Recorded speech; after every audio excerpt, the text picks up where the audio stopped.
नमस्कार दोस्तों, स्वागत है आपका ओनली पीसीएस पे। आज देखिए हम लोग पुराने पेपर का जो ट्रेंड रहा है अब तक यूपी पीसीएस मेंस के लिए मेंस की बात करेंगे कि मेंस में ट्रेंड किस तरीके से रहा है। क्योंकि देखिए अगर तैयारी करनी है मेंस की तो कुछ चीज़ें आपको क्लियर होनी चाहिए कि अगर आप आयोग को समझ लेते हैं, आयोग को समझने का सबसे बढ़िया तरीका क्या है कि उसके पुराने पेपर्स को, जो भी पुराने क्वेश्चन पूछे गए उसको समझना और प्लस सिलेबस को समझना साथ साथ में बहुत ज़रूरी होता है। तो आप आयोग के आने वाले भविष्य में क्या क्वेश्चन पूछेगा वो आप पकड़ सकते हैं आयोग को, बजाय किसी टेस्ट सीरीज़ के। क्योंकि वहाँ पे ऐसे ऐसे इररिलेवेंट क्वेश्चन पूछेंगे कि आपसे नहीं भी बनेंगे, आप बना लेंगे तो भी आपको इधर उधर का डेटा याद करना पड़ेगा। जबकि आयोग के क्वेश्चन जो रहते हैं वो बहुत सिंपल रहते हैं, अगर आप समझ रहे हैं इन चीज़ों को। रिपीट भी होते हैं क्वेश्चन ईयर वाइज, इसमें देखेंगे हम लोग। आज से पेपर फर्स्ट को देखेंगे और इसी चीज़ पे चर्चा करेंगे कि आगे क्या पूछ सकता है आयोग और किस तरीके से पूछे गए, कौन कौन से क्वेश्चन रिपीट हो रहे हैं, थीम रिपीट हो रही हैं या नहीं हो रही हैं। तो पेपर फर्स्ट में हम लोग शुरुआत कर रहे हैं आज। इसमें देखेंगे हम लोग इतिहास और आर्ट एंड कल्चर का पूरा ईयर वाइज 2018 से लेकर 2023 तक का। अगर ये समझ लिया आपने ट्रेंड ना, तो आपके लिए जान लीजिए कि 50% रास्ते आसान हो जाएंगे मेंस क्लियर करने के, बजाय किसी कोचिंग संस्थान की सहायता लेने से। आप आयोग को ही पढ़िए तो आपको ज़्यादा बेटर समझ आएगी चीज़ें। तो चलिए 2018 में देखते हैं कौन से क्वेश्चन रहे हैं इतिहास से। तो देखिए पहला क्वेश्चन रहा था सरदार पटेल की भारतीय रियासतों के विलीनीकरण या एकीकरण में भूमिका को स्पष्ट कीजिए।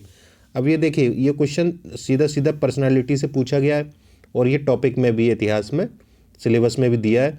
और यही नहीं, ये क्वेश्चन फिर से 2018 में था, 2023 में कब पूछा गया हम लोग आगे भी देखेंगे।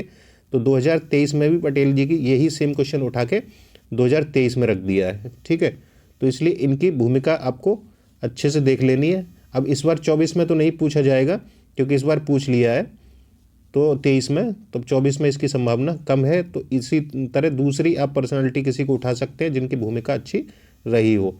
ठीक है, इनको गैस हम आगे देखेंगे गैस वर्ग में। कि अगला है विश्व शांति स्थापना में बौद्ध साहित्य की भूमिका का वर्णन कीजिए। अब कैसी भूमिका रही है बौद्ध साहित्य की, बौद्ध साहित्य के बारे में पता होना चाहिए आपको, है ना। बौद्ध साहित्य में क्या क्या दिया है, और विश्व शांति, विश्व में अशांति पता होनी चाहिए पहले, है ना। अभी ये क्वेश्चन दोबारा रिपीट नहीं हुआ, हो सकता है कि सेम टू सेम क्वेश्चन आपको 2024 में देखने को मिल जाए। तो विश्व में जितनी भी अराजकता फैली हुई है, जितना भी समस्याएं हैं वर्तमान की, वो सारी दिखा के बौद्ध साहित्य की भूमिका बता सकते हैं। और बौद्ध साहित्य में जो भी प्रतीत समुत्पाद, क्षणिकवाद, जितने भी आप जानते हैं इसके, वो सब डाल के इसका वर्णन कर सकते हैं। तो ये क्वेश्चन जान लीजिए, आपको इन्हीं की प्रैक्टिस अगर आप कर लेते हैं और क्वेश्चन लिख के आप भेज भी सकते हैं। ग्रुप है जिस पे आप चेक करके बता दिया जाएगा आपका, तो नीचे लिंक दिया है उसको आप ज्वाइन कर लीजिए।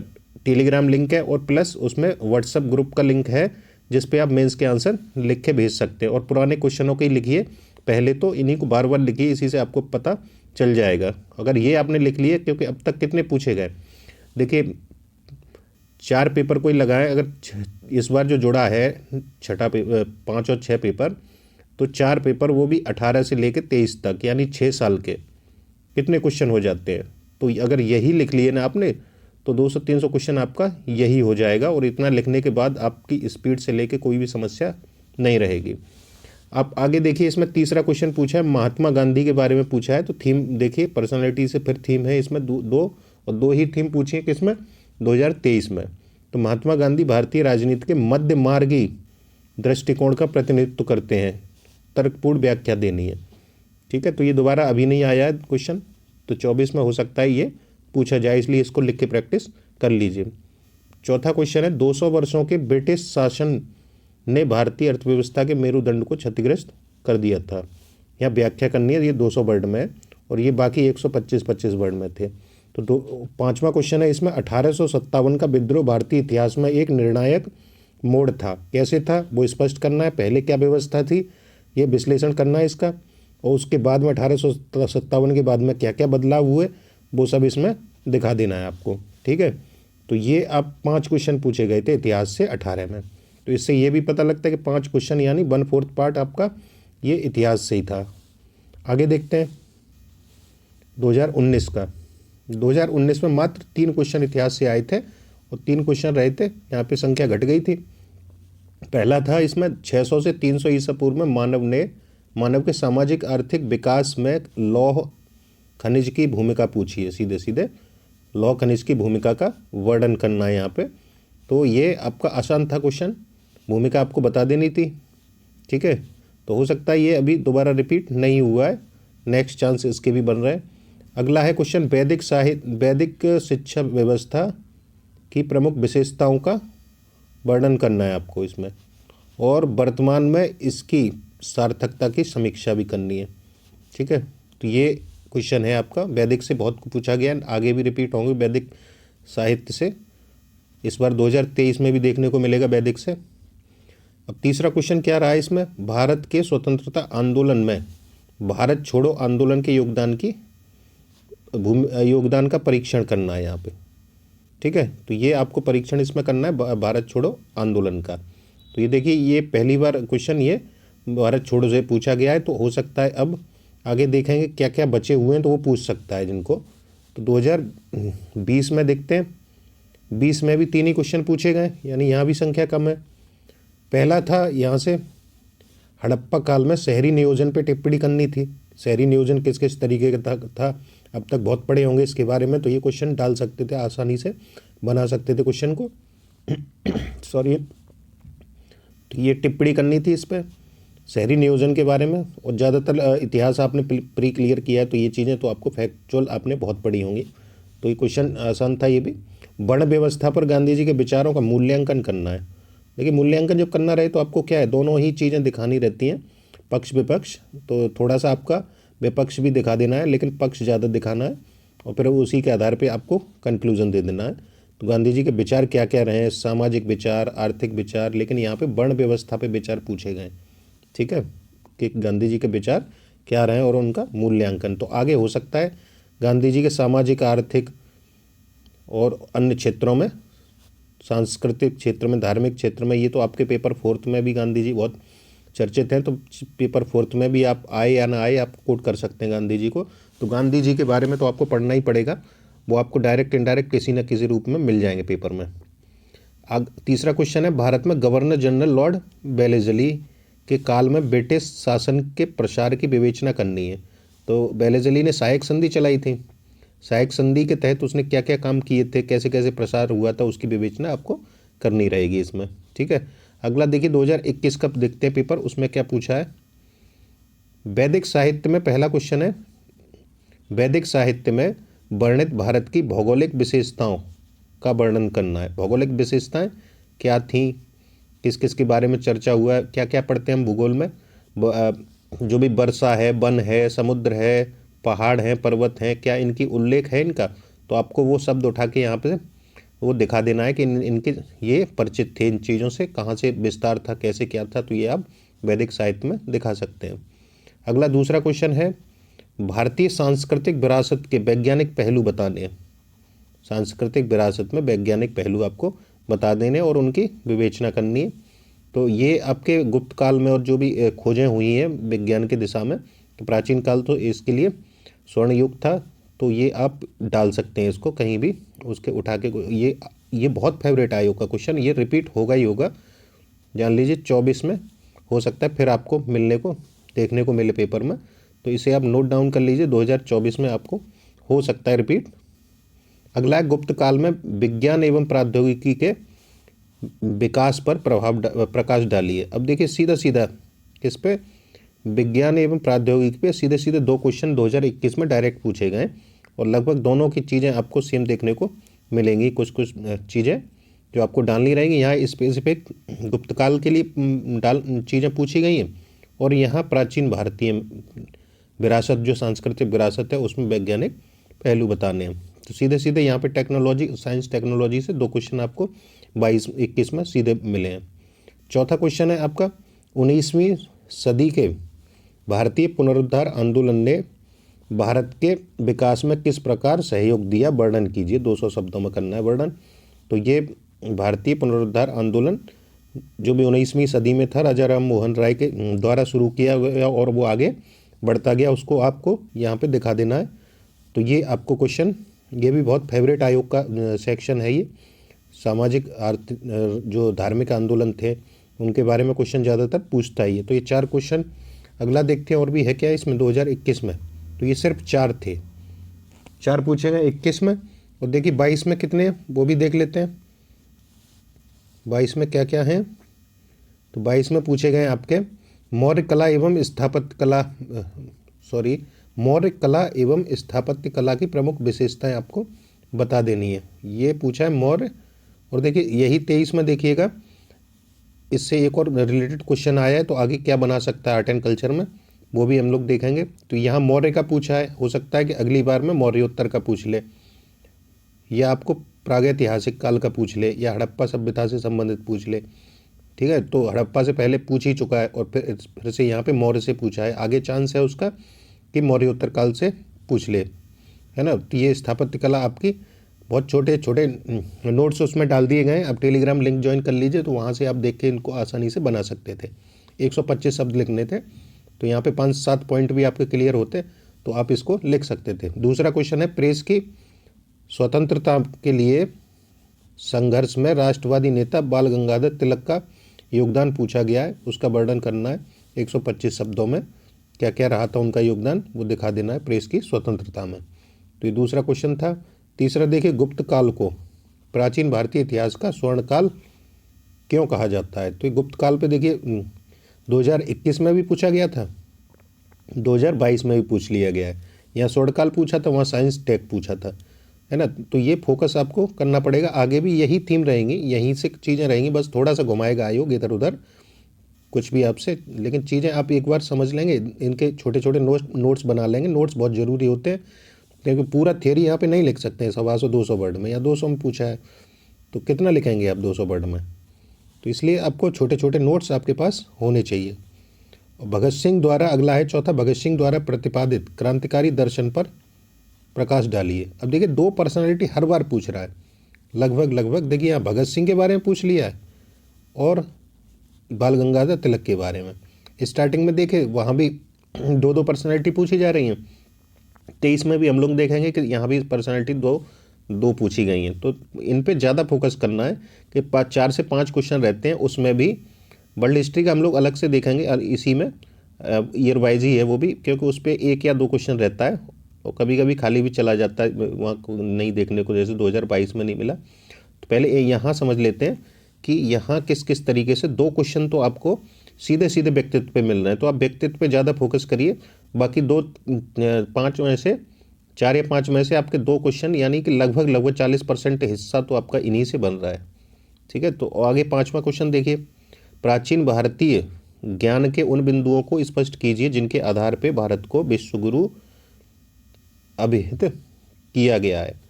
क्यों विश्वगुरु बोला गया, तो इसमें प्राचीन भारत में आप इसको बना के लिख सकते थे। विश्वगुरु क्यों कहा जाता था, योग से लेके जितनी भी चीज़ें भारत में थी प्राचीन काल में, सबसे सनातन परंपरा से लेके जितनी भी डालनी थी आप विश्वगुरु को बना के यहाँ पे दिखा देना था आपको किस किस तरीके से है। आगे देखते हैं, ये 2022 का था, अब 23 का देखते हैं। इसमें 23 में देखिए सीधे सीधे 5 क्वेश्चन है। ये छठा सोसाइटी का जोड़ दिया है, इसको मत देखिए, इसको अलग से देखेंगे सोसाइटी वाले सेक्शन में। 23 में देखिए वैदिक साहित्य का परिचय दीजिए। अब सीधा सीधा 125 शब्दों में आपको वैदिक साहित्य का परिचय देना है, वेदों के बारे में, उन सब के बारे में बता देना था। तो ये वैदिक साहित्य से संबंधित तो थीम आप पकड़ लीजिए, यहीं आसपास ही घुमाएगा क्वेश्चन को 2024 में भी। दूसरा है आधुनिक शिक्षा में सर सैयद अहमद खान के योगदान पे टिप्पणी कीजिए, है ना।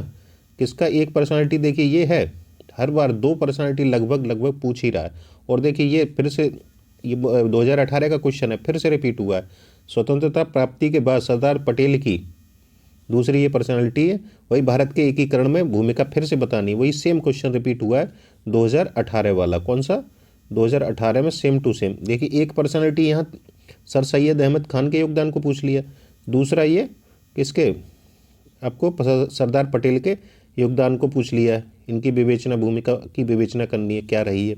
तो 2 पर्सनालिटी सीधे से 5 क्वेश्चन में से 2 आपके 40% के लगभग आपको सिर्फ यहीं से मिल जाते हैं। तो बस आपको करना क्या है, इनके योगदान वगैरह जो व्यक्तित्व हैं उनको अच्छे से पढ़ना है। बाकी चीज़ों में देख लीजिए, जो भी गैस कर सकते हैं हम लोग जैसे इस बार देखिए चौथा क्वेश्चन, नागर शैली के मंदिरों की विशेष वास्तुकला की विशेषताओं का वर्णन कीजिए। तो ये नागर शैली इस बार पूछा है, तो अगली बार आपसे चांस रहेगा 90% आपको द्रविड़ शैली, जो 3 शैलियाँ हैं मंदिर निर्माण की, उनमें से आपको पूछ सकता है बेसर या नागर या इनमें अंतर। तो आप दोबारा से इनको पढ़िए अच्छे से, क्योंकि यहीं से क्वेश्चन फिर से रहेगा बेसर या द्रविड़। चांस रहेगा कि द्रविड़ को आपसे पूछा जाए क्या रहा है, या फिर उस इन तीनों में अंतर पूछ सकता है। तो ये हम इससे गैस कर सकते हैं कि नागर दोबारा तो नहीं पूछी जाएगी, लेकिन आप नागर जब पढ़ेंगे, द्रविड़ पढ़ेंगे, तो इसके बारे में अंतर जब देखेंगे तो नागर भी पढ़ लेंगे, तो पूछेगा तो आप भी सॉल्व दोबारा से कर सकते हैं इसको। हालांकि चांस नहीं रहेगा इसका, चांस इसी का है इस बार पूछने का, द्रविड़ शैली के मंदिरों की वास्तुकला की विशेषताएं। ठीक है। अब पांचवा देखिए, इसमें 1857 के स्वतंत्रता संग्राम के वैचारिक आयाम। अब ये वैचारिक आयाम ये ऑप्शनल का क्वेश्चन था, ऑप्शनल में पूछता था वैचारिक आयाम। ये इसने हालांकि ये क्वेश्चन नया बना के इसमें पुट कर दिया है ऑप्शनल का। तो वैचारिक आयाम आपको देखने पड़ेंगे दोबारा से, तो रिपीट होने के चांस नहीं है, क्योंकि सेम टू डायरेक्ट जैसे नेक्स्ट ईयर अगर पिछले साल पूछा है तो नेक्स्ट ईयर पूछने की संभावना उसकी 90% कम हो जाती है कि पूछेगा ही नहीं इन चीज़ों को। तो लेकिन इनसे गैस कर सकते हैं आप। अगर यहाँ वैचारिक आयाम पूछे हैं तो अब अगली बार में क्या पूछ सकता है। एक बार तो पूछ लिया उसने 1857 के बाद क्या क्या परिवर्तन हुए वो आपको दिखाने थे पिछले से, इस बार वैचारिक पूछ लिया है। अब हो सकता है कि 1857 पे कारण पूछ ले, परिणाम पूछ ले, उन चीज़ों को सीधे सीधे पूछ सकता है इस पर। आगे देखते हैं अब। तो ये छठा क्वेश्चन अलग से था सोसाइटी का, इसमें पड़ गया है, कोरोना काल में भारतीय संस्कृति ने विश्व को किस प्रकार प्रभावित किया। तो ये अब तो नहीं पूछने का चांस अब थोड़ा कम है इस बार, 2023 का पूछा हुआ है, दोबारा से 24 में तो नहीं पूछेगा। लेकिन ये इस तरीके से सोसाइटी में क्वेश्चन बनना भी चाहिए था, क्योंकि कोरोना में भारत के काम रहे थे वो भारत ने बहुत विश्व को प्रभावित किया, इसलिए ये क्वेश्चन बना दिया है। थोड़ा सा ज़रूरी भी था ये पूछना। आगे देखते हैं। अब विश्व इतिहास पे देख लेते हैं कैसे कैसे ट्रेंड रहा है पूछने का विश्व इतिहास पे। तो 2018 में देखिए, वर्ल्ड वार 2 यानी द्वितीय विश्व युद्ध को अवश्यंभावी बनाने में हिटलर की भूमिका पूछी है। किसकी? हिटलर की भूमिका क्या रही है। तो यहाँ ये पर्सनालिटी पे ज़्यादा फोकस करता है कि चलिए ये तो वर्ल्ड हिस्ट्री का है, आप कर सकते थे हिटलर की भूमिका अब क्या है। और इसी को देख के आप नोट्स बनाइए, कुछ छोटे छोटे टॉपिक्स के जो भी इम्पोर्टेंट है, हाईलाइट रहते हैं, उनको आप बना लीजिए। उनकी विवेचना इसमें हिटलर की करनी थी। तो 2019 में सिर्फ एक क्वेश्चन पूछा है यहाँ पे, 2018 में। 19 में 2 क्वेश्चन पूछ लिए गए।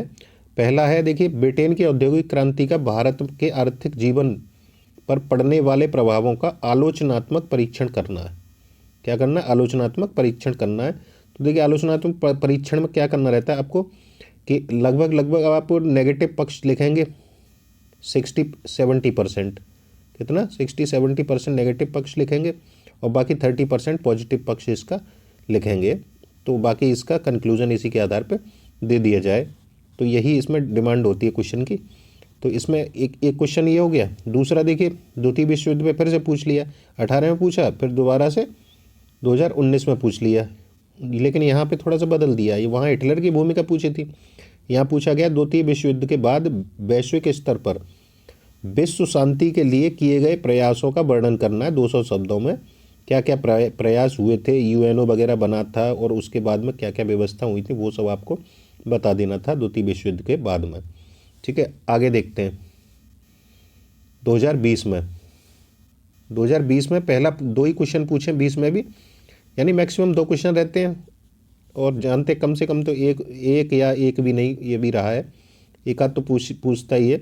इटली में फासीवाद के नेता मुसोलिनी की विदेश नीति की समीक्षा करनी है, समीक्षात्मक टिप्पणी करनी है। मुसोलिनी की विदेश नीति क्या रही है, वहाँ हिटलर की भूमिका थी पिछली बार और यहाँ मुसोलिनी की पूछी है। तो ये देखिए दोनों ही पैरेलल चल रहे थे और एक नेक्स्ट ईयर ये हिटलर की जगह मुसोलिनी पूछ लिए गए। तो ये इसलिए थोड़ा सा इन पेपरों से क्या है, हम लोग गैस कर सकते हैं आगे क्या पूछ सकता है आयोग।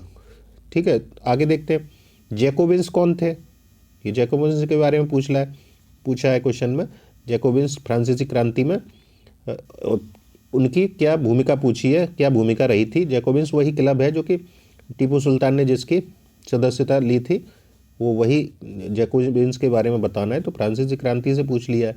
तो जो जो स्पष्ट है सिलेबस में कहाँ से कहाँ तक है, सिलेबस को देखिए और पुराने क्वेश्चन को देखिए, तो आपको आगे की डायरेक्शन अपने आप पता लग जाएगी कैसे क्या पूछेगा आयोग। अगला देखिए 2021 में, 21 में कितना पूछा क्वेश्चन, तो फिर से 2 क्वेश्चन पूछे गए। कौन कौन से? पहला है औद्योगिक क्रांति के बल पर, केवल औद्योगिक क्रांति केवल तकनीकी क्रांति नहीं अपितु सामाजिक एवं आर्थिक क्रांति भी थी, जिसने लोगों के जीने का ढंग परिवर्तित कर दिया। तो इस पर टिप्पणी करनी है, कैसे परिवर्तित कर दिया, क्या क्या बदलाव हुए, और वो सभी 125 वर्ड में लिखना है, तो ज़्यादा स्पेस आपके पास बचता नहीं है। इसमें क्या क्या परिवर्तन हुआ सीधे सीधे आपको दिखा देने हैं, वो 125 वर्ड में उतना ही आप कर पाते इसमें। तो एक ये हो गया। दूसरा ये बाल्कन संकट से आप क्या समझते हैं, ये बाल्कन संकट पूछा है, इससे आप क्या समझते हैं। प्रथम विश्व युद्ध में इसकी भूमिका क्या थी ये बतानी थी। तो 2 क्वेश्चन 21 में थे, और वहीं देखते हैं आगे 2022 में तो एक भी क्वेश्चन नहीं पूछा गया आपसे, तो खाली चला गया विश्व इतिहास की दृष्टि से 2022। 23 में देखिए क्या पूछा है, 23 में पूछ लिया जर्मनी के एकीकरण में बिस्मार्क की भूमिका। किसकी? बिस्मार्क की भूमिका का सीधा मूल्यांकन करना था यहाँ पे 200 वर्ड में। तो सिर्फ 23 में एक क्वेश्चन पूछा गया, जबकि संभावना ज़्यादा थी इस बार, क्योंकि यहाँ से यूपी का पार्ट हट के अलग से पेपर 5 और 6 में पहुँच गया है, तो यहाँ स्पेस बन जाता था, लेकिन फिर भी यहाँ से एक ही क्वेश्चन पूछा है आयोग ने। तो ट्रेंड तो यही बताता है कि 1 से 2 क्वेश्चन ही आपके पूछे जाएंगे इसमें विश्व इतिहास से। तो इसके लिए ज़्यादा पढ़ने की ऐसी कोई ज़रूरत नहीं है, लेकिन हाँ जितने भी दिए सिलेबस में उसके बारे में थोड़ा थोड़ा आपको एक एक पेज का नोट्स सभी टॉपिक का करीब करीब 15 से 20 पेज का ऐसा नोट्स होना चाहिए, जिससे कि आप 125-200 वर्ड डील कर लें। उससे ज़्यादा इस पर समय देना बेकार रहेगा, क्योंकि और भी सेक्शन है जो जहाँ हम अच्छा कर सकते हैं, तो उस पर ध्यान यहाँ दिया जा सकता है। तो आगे ये क्या रहेगा, कैसे पूछ सकता है, तो ये आप अब आराम से गैस कर पाएंगे। इसी तरीके से और भी पेपर रहेंगे। अभी फर्स्ट पेपर का भी ज्योग्राफी का और सोसाइटी का सेक्शन है, उसको भी हम लोग अच्छे से देख लेंगे। उसके बाद सारे पेपर का इस तरीके से जब देखेंगे ट्रेंड, तो हमें समझ आ जाएगा। क्योंकि चलिए ये तो इतिहास है, बाकी जो सोसाइटी है उन सब में तो थीम आपकी बहुत रिपीट होती हैं। सीधा सीधा देखेंगे 20-20 पे सीधा सीधा हर साल 1-2 क्वेश्चन देखने को मिलेगा, तो हम उसी को क्यों ना उसी पे काम किया जाए।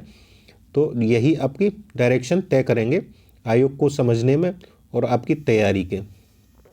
तो इसमें इतना ही है। अगर अच्छा लगे तो लाइक और कमेंट अवश्य करिए, जिससे कि आगे इस पर और अच्छे से डिटेल में काम किया जाए।